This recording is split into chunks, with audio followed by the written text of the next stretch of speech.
за македонските работи со примариус доктор Јордан Пачков. Недела, 20 часот. Почитувани слушатели, добра вечер. Поздрав до сите оние кои што се наоѓаат на фреквенцијата на Радио Слободна Македонија. Вечерава е тајмингот, ќе го запазиме, се разбира, секоја недела после вестите се на програмата на ова реномирана радио куќа е емисијата за македонските работи, каде што дискутираме за политичките збиднувања, настани, парадокси, апсурди, ако сакате, а ги има на претек, земајќи во обзир дека ни престои еден период каде што народот, или поточно речено политичките партии, треба да се соочат со народот на едно референдумско прашање. Кому кормилото на бродот наречен Македонија ќе му се даде и во чии раце тој брод конечно да заплови во мирните води. Земајќи во обзир дека, како што реков, политичката средина во која што обстојуваме, во која што живееме, на нас остава видливи, печатливи траги, земајќи во обзир дека од нас покрај останатите обрски животни се разбира не тера да партиципираме свесно и несвесно во донесување на наши заклучоци, тези, да ги манифестираме пред нашите најблиски со кои сме во окружувањето, не тераат на некој си начин, како што рекол, да ја поимаме политиката на сосема друг начин. 25 години помина од самостојна Република Македонија, 25 години од поставената плуралистичка политичка сцена во Република Македонија и мислам дека тоа е период каде што многу допрва ќе се појават политичари, аналитичари, луѓе кои што ја разбираат политиката, на крајот на криштата кои што очекуваат бенефит од сето ова. Република Македонија конечно да ја догледа својата розова иднина или на крајот на краиштата символично, како што често пати милувам да кажам, да го видиме светлото на крајот на тунелот. Вечерава имам чест и задоволство да го поздравам мојот пријател и колега, господин доктор Зоран Ѓорѓевски, кој е актуелен пратеник во Собранието на Република Македонија и кој што го поканив еве да беседиме, да зборуваме за политиката или поточно речено нешто што е во кое му оди и нему во прилог, а тоа е работата на Собранието по одредени некои настани кои што го свртеа вниманието и го задржува во фокусот на интересот на македонската јавност. Станува збор за неколку парадоксални решенија или поточно речено точки на дневен ред кои што Собранието требаше да ги донесе, да ги изгласа, се со цел да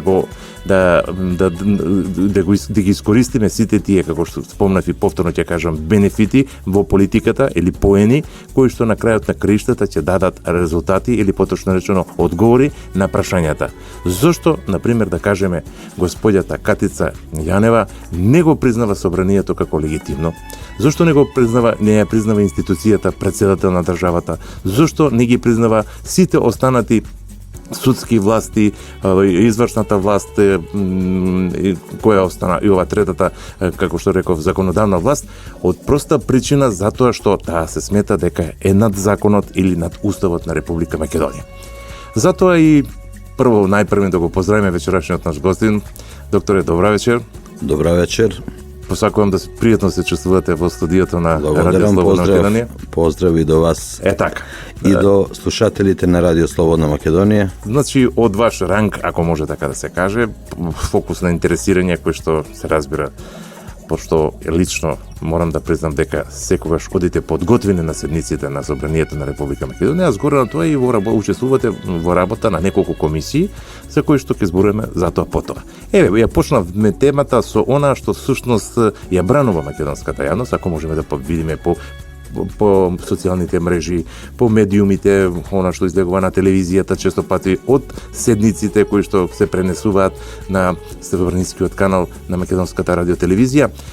Како можете да го протолкувате овој обид? Тоа точно по закон господјата специјална обвинителка ако не сака, не може да дојде, да кажеме, да присуствува на вашите седници. Но во случај кога поднесува извештај за својата работа, а мислам дека требаше да дискутирате и да го прифатите 6-месечниот извештај за 6-месечната работа на специјалното јавно обвинителство, потребна е компетентната личност. Тука има многу нејасноти, многу дубиози, некои прашања кои што вие како парламент на крајот на краиштата треба да ги прифатите или не и да ви даде некои одговори. Во пракса има покажано, еве да ги земеме случаите поранешните незини колеги, тоа во собранието како што се Прчевски, Зврлевски, Шврговски, мислам ако не беа должни, ама и свое време кога ја бев пратеник во собранието, има можност да особено на институтот пратенички прашања да бидат присутни. Како го толкувате овој потек на специјалната обвинителка? Пред се, специјалното јавно обвинителство е орган кој настана после договорот од Пржино, кој беше мониториран од страна на представници на Европската Унија и на Соединените Американски држави, така да се направи промена една во законот и се донесе закон за специјално јавно обвинителство. Тој закон е донесен во собранието, така да со тој закон што го донесе собранието, со ингеренциите кои беа дадени на специјалната јавна обвинителка и на специјалното јавно обвинителство, тие имаат законска должност да после 6 месеци, бидејќи во законот стои дека 2 пати годишно е должна да поднесува извештај за својата работа. Бидејќи една од работите за кои се тврдеше дека не постои транспарентност во Република Македонија, заради која транспарентност и беше формирано ова специјално јавно обвинителство, затоа е иставено да 2 пати годишно специјалното јавно обвинителство, тоест носителот на звањето специјален јавен обвинител господјата Катица Јанева да има обврска законска да поднесе извештај до органот, а тоа е Собранието на Република Македонија, а пред тоа е комисијата со која раководи колегата Ватко Ѓорчев за својата работа. Значи, тоа е законска обврска и должност. Така да, Собранието, председателот на државата, со чив указ законот се подпишува и се формира тоа специјално јавно обвинителство, законот за буџет со кој ќе располага тоа специјално обвинителство, се работи кои се донесени од Собранието на Република Македонија и од председателот на Република Македонија. Така да, деструктивните изјави на господја Катица Јанева дека органот кој даде мандат за да работи и пред кој треба да даде отчет, не го признава, се зборува за нејзината деструктивна улога на местото на кое е доведена. Мислам, не би се многу задржувал на целата таа дискусија околу таа работа, затоа што таквиот однос, абсурден однос, зборува и за абсурдноста на категоријата специјално јавно обвинителство. Значи, тоа е една неприродна категорија која уведовме во нашето законодавство и за која однапред знаевме дека нема да функционира, бидејќи намената не и беше таа која ја бара. Намената и беше рушење на актуелната власт. Така. Не сакам да дискутирам и јас такви теми, не затоа што се табу теми во секој случај, но нашата јавност треба да има некои појаснувања, особено затоа што е тоа парадоксален обид на некој си начин да му се помогне на лидерот на опозицијата Зоран Заев да со вакви и слични потези да го одолечува или поточно речено повторно некаде пред во месец мај да побара одложување на изборниот датум кој што е законски донесен и зацртан во документите на донесениот закон за избори, а тоа е да се пролонгира се така до некаде или некогаш, кога што фактички Заев ќе докаже дека и без волјата на народот, без избори, без партиципира во власт. Тој е ваш коалиционен партнер, колку што знам сега. Со метнувањето на господинот Оливер Спасовски како ВД, ја така ги викам тие министри за внатрешни работи, потоа господјата Ташева Ременски и потоа замениците кои се беи, што на некој си начин веќе имаме една техничка влада, ама една коалиција која што знаеме колку се слага. Добро, да ги оставиме нив на страна. Земајќи во обзир дека и други работи ја тресат работата, или поточно речено стварат голем нервоза на некој си начин и така натаму, сега се виде зошто опозицијата прифати да се врати во собранието на 1 септември, кога што требаше да дојде и по барање на Пржинскиот договор да се врати и да учествува, а тоа, како што реков, е да прави нешто слично како што тоа го доживеевме и ние во 2012 година, а тоа беше 24 декември, црниот понеделник. Овој пат повторно се обидува и една точка никако да крене во елаборација, а тоа е донесување на законот за формирање на Универзитетот Даме Груев, кој што всушност многу ќе значи за Република Македонија, стварање на стручни кадри. Па дали би сакале да ни објасните нешто повеќе, затоа што слушнаме дека таму се уште и дневниот ред не може да се донесе. Вака, деструктивната политика на СДСМ не е само во овој мандат, значи таа деструктивност трае многу подолго, така да ние и во овој мандат ја видовме деструктивноста на СДСМ да вон институционално дојде на власт. Како? Па со нападот на институциите. Ние бевме свесни за случувањата кои се случија овдека 2015 година мај месец со случувањата пред владата на Република Македонија, потоа случувањата каде што насилно се проба да се влезе во институцијата влада на Република Македонија, да не ги набројувам сите, ќе се вратам на последниве, насилниот обид за влегување во Уставниот суд на Република Македонија, за да се направи притисок да се поништи закон кој беше донесен од страна на СДСМ во времето кога Бранко Црвенковски беше председател и кога тој закон требаше да го аболицира сегашниот актуелен лидер за кого они велат иден премиер. Јас мислам добра шега е тоа. Меѓутоа, тој закон беше добар тогаш, сега не е добар и се направи притисок да повторно институционално се уништи Република Македонија. Таквото однесување ние го имаме од периодот кога се врати опозицијата во работата на парламентот, таквото недолично однесување го гледаме секојдневно во работата на парламентот. Верувајте, се разликуваме како ден и ноќ.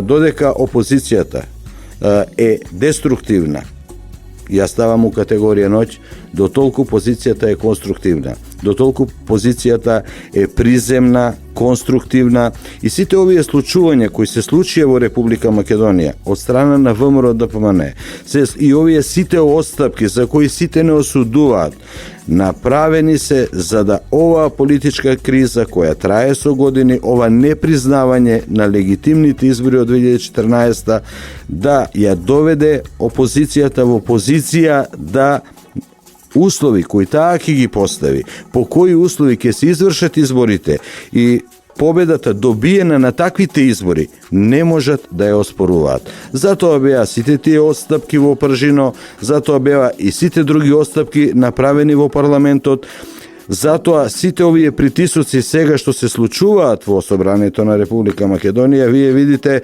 имаме на комисиската расправа за образование поднесено 1000 амандмани. Целта, ја би се сложил кога тие 1000 амандмани би биле поднесени во цел на конструктивност. За многу од амандманите што ги има, немаат ни објаснување. Поднесен е амандман ради амандман, значи да се блокира работа на Комисијата за образование, за да законот за формирање на Универзитетот Дамјан Груев не дојде на пленарна седница. Значи, тоа се апсурди. Меѓутоа, се случува, јавноста може тоа да го види, така да Република Македонија во овој момент се случува една политичка криза на многу сфери, каде главната завршница треба да бидат предвремените избори, каде суверенот на Република Македонија, а тоа е народот на Република Македонија, ќе го каже својот последен став и суд со давање на довербата на онаа структура за која смета дека достојно може да ја води Република Македонија.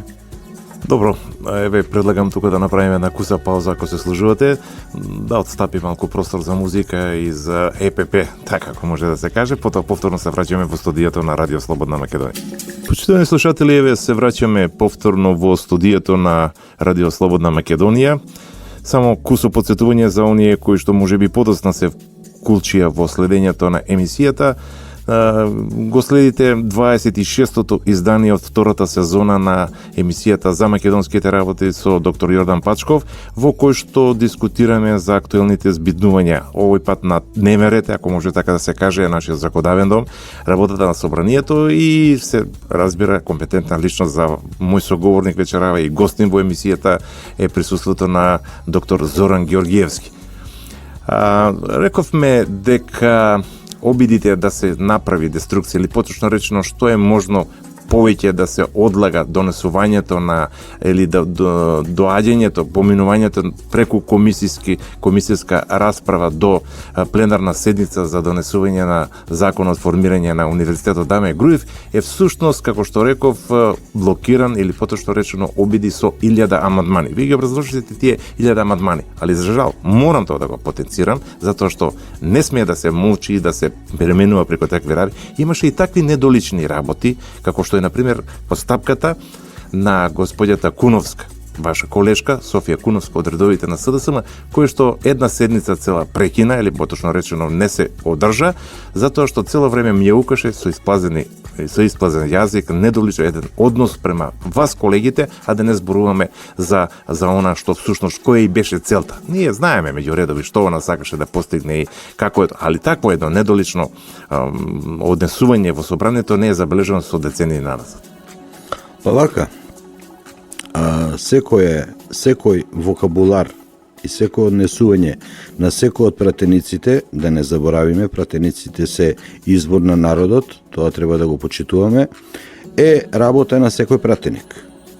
Меѓутоа јавноста гледа, јавноста зависно према нашиот вокабулар, со кој настапуваме, со кој ги браниме своите ставови, со нашето однесување во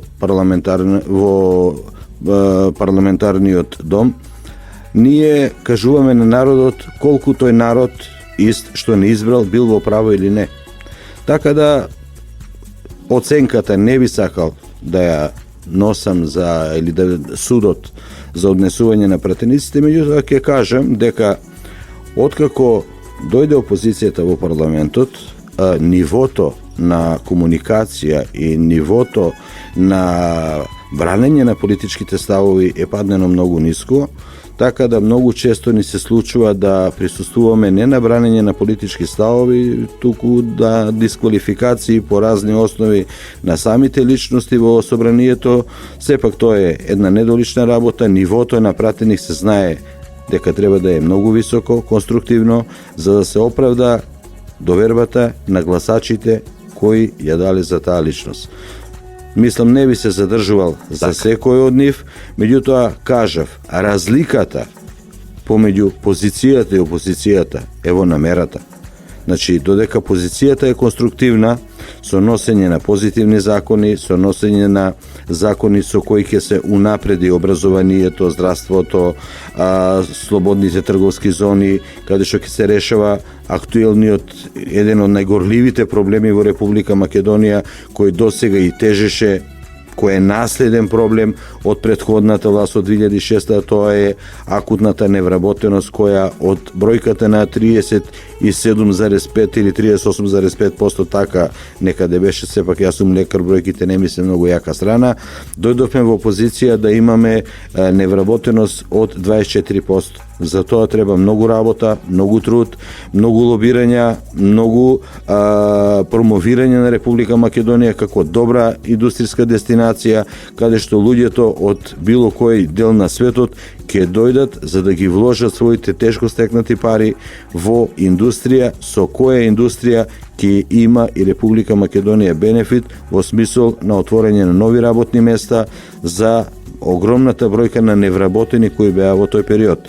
Се уште не можеме да се пофалиме дека бројката од 24% е добра, значи се надеваме дека со овие мерки кои до сега ги имаме, ќе имаме уште подобри резултати. Меѓутоа, целокупната состојба која се случува овие 2 години во Република Македонија, верувајте, делуваше и на тоа економско поле, така да онаа слика со која требаше да се круниса работата во економијата на оваа влада после толку години, оваа политичка криза ја засени во промовирање на тие резултати од таа работа.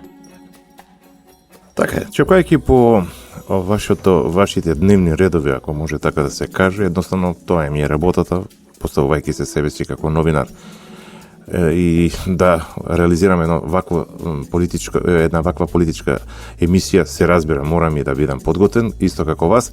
Дојдов до едно сознание кое што всушност дојде до еден скандал, ако може така да се каже, во собранието, кој што некако остана малку и под сенка на актуелните избиднувања што се случува, што ги правише, да кажеме, Зоран Заев и опозицијата со неговите бомби, со аферата Пуч, со се она што всушност е во темните сценарија подлечено со жолто, ако може така да се каже, и кој што треба доправа да се реализира. Пред све мислам на фабриката за афери и сега најновото спроведување на двајца од друштвото на Чаушот, каде што биле најдени некаде, ако не се лажам, преку 1000 овие прислушкувани разговори кои што имале задача да бидат употребени како рекет према некои познати личности, функционери и така натаму и така натаму.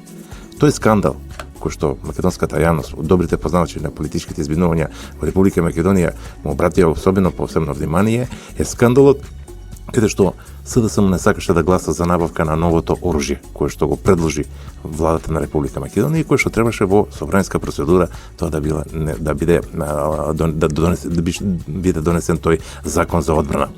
Тоа е системски закон, мора да кажеме, се донесо со 2/3 од присутните и беше потребна една поширока поддршка со добри образложувања и така натаму и така натаму. Со измените на тој закон за одбрана беше што се фактички сакаше да докаже владата, дека Министерството го ослободува, Министерството за одбрана е ослободено од плаќање на ДДВ-то и тоа плаќање на царини се со цел што? Да се оможи набавка на што поголемо количество за исти пари. Вие тоа подобро ќе ми го кажете, но мислам дека овој закон не помина. И жалосно и греота е зборуваме, особено од аспект ако потенцираме или подлечеме на какво држа се најде Република Македонија со бегалската, со мигрантската криза, наречете ја како сакате.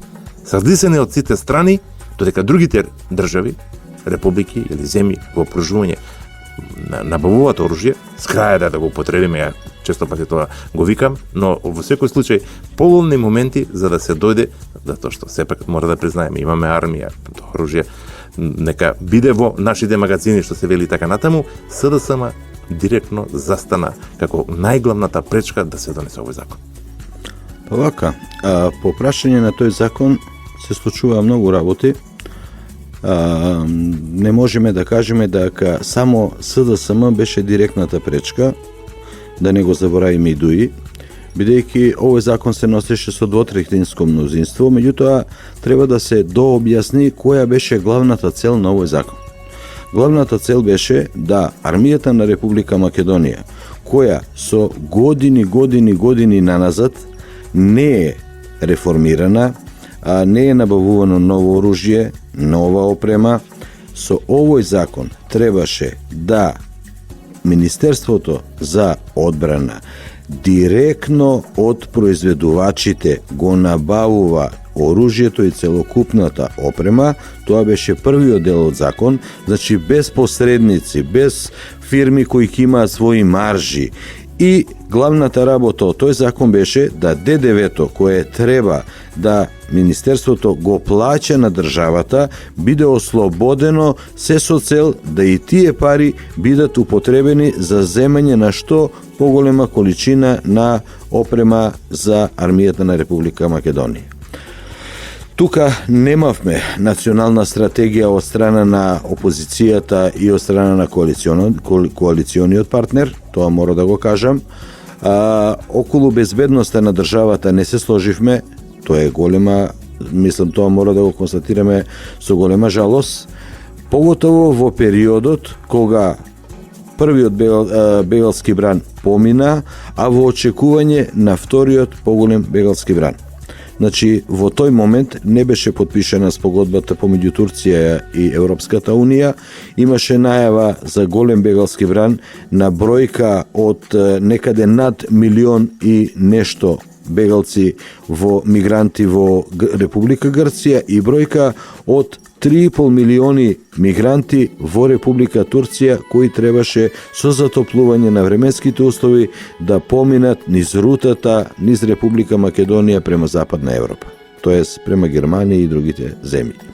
Така да во тој период ние бевме свесни дека во тие реки од мигранти ќе поминат многу опасни елементи кои се биле директни учесници во војните во Сирија и ќе поминат многу елементи кои подоцна можат со својата деструктивна терористичка активност да направат големи штети, како во Република Македонија, така и во сите земји во Европа, каде што и се случува овие денови, сведоци сме за случувањата во Брисел и најавите од председателот Иванов за сите оние сознание што безбедносните структури на Република Македонија ги има и сака да им ги дадат на службите од Европската Унија и неприфаќањето на сите тие информации, Белгија и Европската Унија ја чинеа многу људски животи.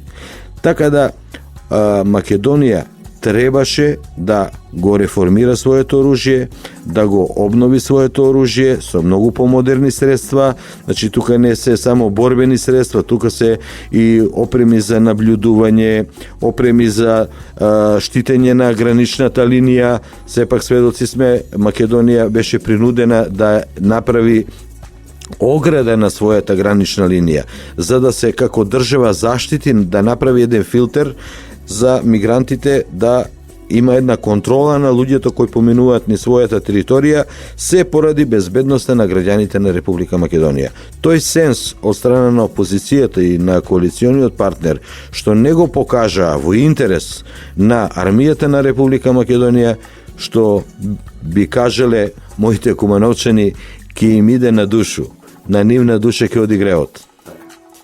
Бидејќи овдека се работеше за многу честна намера према армијата на Република Македонија. Со самото тоа што ќе немаше посредници, што ќе немаше фирми, како што досега се набавувала опремата. Значи, каде што Министерството ќе беше директен преговарач со фирмата производител. Добро, ја не случајно ги окривив, да кажем, представниците на СДСМ од проста причина што рековме дека ова со двотретинска согласање се донесо овој закон и тогаш дуи немаше да играше минорна улога во овој закон. Во секој случај, вие претениците... Република Македонија е земја и држава на сите. Така да сите кои живеат во Република Македонија имаат обврска да се грижат за безбедноста на Република Македонија, независно дали се од позиција, опозиција, дали се од партија на македонците, албанците, турците, србите. Сите кои ја сакат Република Македонија имаат обврска да се грижат за безбедноста на Република Македонија. Да, во пракса тоа не го покажуваат, тоа е оди на нивна штета на крајот на краиштата. А јас предлагам уште една куса пауза и потоа повторно се враќаме во студијето на Радио Слободна Македонија. Почитувани слушатели, повторно сме во студијето на Радио Слободна Македонија. Го следиме 26-тото издание на емисијата за македонските работи. Мој вечерашен гостин, доктор Зоран Георгиевски, актуелен пратеник во Законодавниот дом. Господине Георгиевски, ајде да преминеме на една многу порелаксирана тема, а тоа е отчетот на владата на Република Македонија за стореното во претходните 10 години. Мораме да признаеме, кога веќе велиме 10 години, дека пред 10 години немаше обичај политичарите да кажат што направиле, односно што реализирале од ветеното во нивните програми и настапот пред гласачкиот електорат и така натаму, и на крајот на криштата се губеше и доверба токму во таквите кои што не ги остваруваат своите ветени проекти.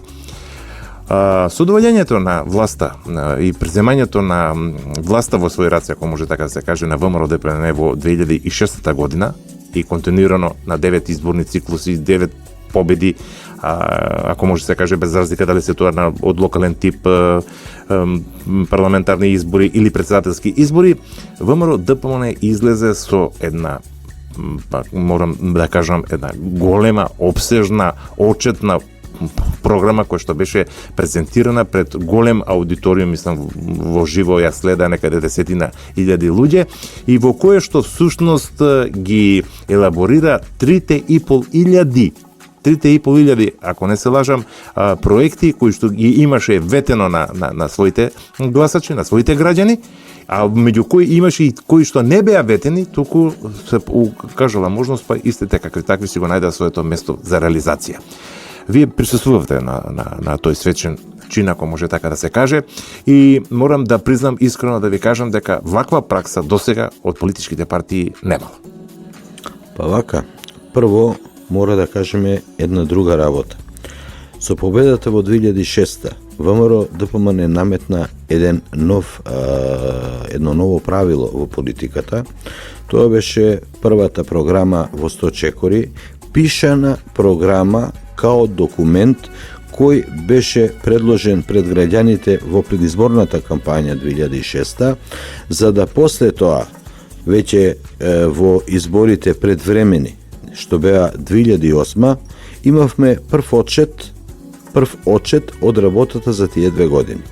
Тоа веќе бидна пракса во работата на ВМРО ДПМН, така да морам да кажам со жалење дека очетот што го имавме сега не беше тој очет кој ние како пратеници го имавме замислено после изборите 2014, бидејќи во програмата за изборите во 2014 година имавме толку многу проекти за кои немавме реално оптимални можности да ги спроведеме за добробит на граѓаните на Република Македонија, бидејќи кажавме во овие 2 години на акутна и актуелна политичка криза, за многу работи од сите оние проекти кои беа правени на долгорочен, на долг рок, каде ефектите требаше во овој изборен циклус да ги видиме, ние не успеавме да ги видиме во полн сјај,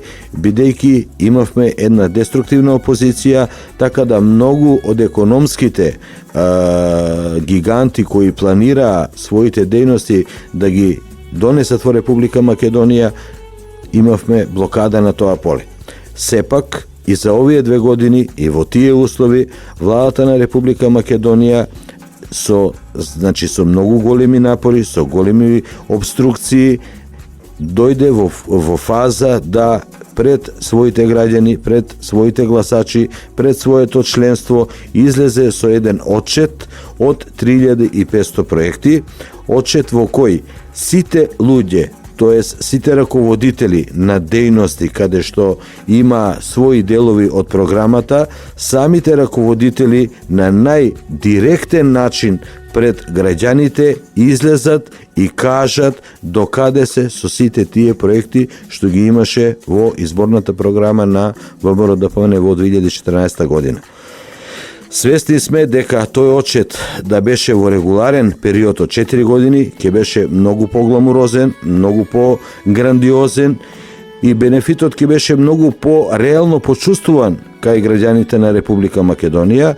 Меѓутоа, и во овие услови ние можеме да се пофалиме дека нема област во живеењето на граѓаните на Република Македонија во која немаме проект и во која немаме дел од проектите реализирано. Значи, нема сфера.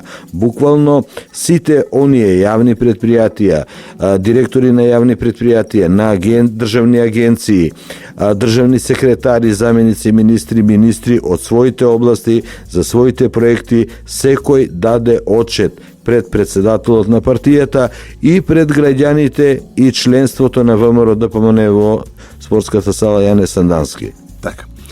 ВМРО е познат, тоа барем за овие 10 години го покажам, дека е партија која што на секои избори излегува, а сигурно тоа ќе се случи и пред овие избори, пред граѓаните со една прецизна програма, срочена, подготвена заедно со граѓаните. Имавме можност и лидерот на ВМРО ДПМН да го често да го гледаме. Присутен е, нема средина каде што не отишол во Република Македонија, каде што и на лице места ветува и дури и остварува такви барања. на граѓаните и во кој што се наведени програма во кој што ќе бидат наведени проекти каде што ќе имаме точно прецизно наведени рокови, динамика како ќе се развива тие и нивната реализација, 1, 2, 3, 4 години, начин на реализацијата како ќе се реализираат и на крајот и финансиската рамка. Тоа досега не било пракса, повторно ќе кажам, како отчетот, а тоа го очекуваме и во новата програма. И она што е најновото и она што веќе сите го знаат од присутните, дека ќе биде најобемна во смисла на најголем број на проекти кои што се предвидуваат за реализација, се разбира доколку ги добие ВМРО ДПМН изборите, ушто не се сомневаме на 5 јуни. Па вака, владата на Република Македонија, владата на ВМРО ДПМН, секој пат има во својата агенда столбови за долгорочно дејствување. Тие столбови се задолжителни во наредната програма што ќе дојде, тоа се големи капитални инвестиции, значи тоа се столбовите во работата на владата на ВМРО ДПМН, пропратени и надополнени со сите оние проекти кои беа дадени како идеи во агендата на ВМРО ДПМН што имаше низ Република Македонија преку трибините на ВМРО ДПМН со граѓаните на Република Македонија имаш идеја, тоа беше една многу голема акција, така да многу од тие идеи се разгледани во техничка смисла, во финансиска смисла, така да сите тие идеи и, како што кажав, капиталните работи, столбот на економското дејствување на партијата ВМРО ДПМН, преку тим во владата ќе се направи една програма која ќе биде финансиски издржана во периодот од 4 години, значи не е само да се направи програма која ќе биде као желботека, да. Значи тоа може секоја партија да го направи, меѓутоа програма во која секоја идеја ќе биде разработена, ќе биде технички дотерана, финансиски покриена, значи колку ќе чини и од кај тие средства ќе се набават и за кој временски рок тоа ќе биде завршено. Сепак тоа е една многу голема работа, така да се надеваме дека во периодот што следува од наредните 2-3 недели ќе после отчетот секој пат доаѓа промоција на програмата со која ВМРО ДПМН ќе настапи во престојните предвремени парламентарни избори. И она што е многу битно, а тоа го потенцираат и граѓаните, повеќето граѓаните со кои што контактирам се разбира и така натаму, и ја добивам таа информација, дека кога имате отчет и кога имате програма, можете слободно наназад, како што реков, и надградбата на програмата во Сочекори, и манифестот за реформи и така натаму, да извршите една компарација, една споредба. Што е ветено, а што е остварено. Тука ВМРО ДПМН ја го добива ја добива довербата кај граѓаните и го покачува рейтингот. Тоа е формулата, добитната комбинација. Господине Георгиевски, вие сте актуелен пратеник по собранието на Република Македонија. Знаете што се случи, какви се заткулисни работи се случи во врска со ова што се случува денеска, да ги се уште не можеме да го реализираме целосно или некој не сака да го реализира целосно, да ги реализира целосно заклучоците на Пржинскиот договор, мешањето на странскиот фактор и сет некои други работи кои што на некој се начин навистина ме загрижува, мене лично како граѓанин ме загрижува со иднината на Република Македонија. Дали на 5 јуни ќе има избори? ВМРО ДПМН е спремно во секој момент да излезе на избори и да ја проследи волјата на граѓаните. Значи, уште кога почнаа договарањата во Пржино, ВМРО ДПМН беше спремно. Терминот за избори кај нас не беше никаков проблем. Така да сите одуговлечувања од страна на опозицијата, ние, за да не дојде до тоа, бевме толку кооперативни, што сега двата главни дела кои ги водат изборите, а тоа е ДИК, каде доминантна улога има СДСМ, а тоа е Министерството за внатрешни работи, каде доминантна улога има техничкиот министар за спроведување на избори Оливер Спасовски, се во раците на опозицијата. Значи, ние не можеме да сватиме зошто тие кои се бореа да има предвремени избори сега обструираат и бегаат од да се соочат со одлуката на народот. За мене и за целото членство на ВМРО ДПМН 5 5 јуни е последниот рок на кој народот, суверенот на оваа држава, треба да си ја каже својата волја. И сме спремни за нив. А кој бега, народот и тоа ќе го види и ќе знае да го казни на избори кои мора да ги има. Така. Мене не ми преостанува ништо друго, освен да ви се заблагодарам за вечерашно гостување во емисијата за македонски работи, со надежда дека задржувам правото повторно да ве поканам за некои актуелни теми кои што секако ќе се изродат, ако не друго, во вашиот законодавен дом. Благодарам и вам и на слушателите, чие време се надевам сме и внимание сме им го зеле во овие минути. Со драга желба би настапил повторно кога би ме повикали као кај свој добар пријател и колега као медицинар и као бивш пратеник. Значи, многу пријатно се чувствував дека кај вас во емисијата. Благодарам. Почитувани слушатели, тоа беше се што подготвивме за најновото издание на емисијата за македонските работи со доктор Јордан Пачков. Денеска е 27 март 2016 година. Се разбира, продукцијата беше на радиодифузното предпријатие Радио Слободна Македонија, а јас сум уредник и водителот Јордан Пачков. До слушање идната недела во истиот термин, некаде после 20 часот. Пријатно. За македонските работи со примариус доктор Јордан Пачков. Недела, 20 часот.